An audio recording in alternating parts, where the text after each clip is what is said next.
Hi, I'm Paul Hadesy from Road Adventures, and today I'm going to show you how to hook up your 30 amp power cord to utilize full functionality to your RV or travel trailer.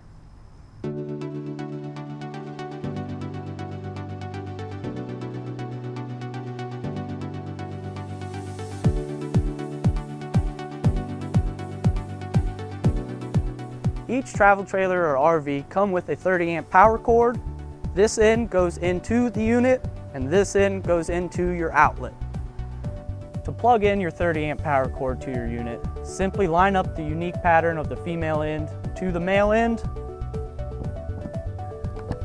Simply plug it in and then screw the outer cap all the way on.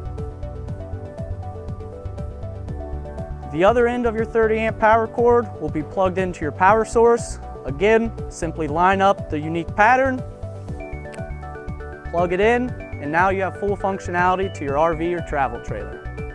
Thank you for watching. To check out more how-to videos, visit our YouTube page or go to roadadventures.com and start planning your next great American getaway.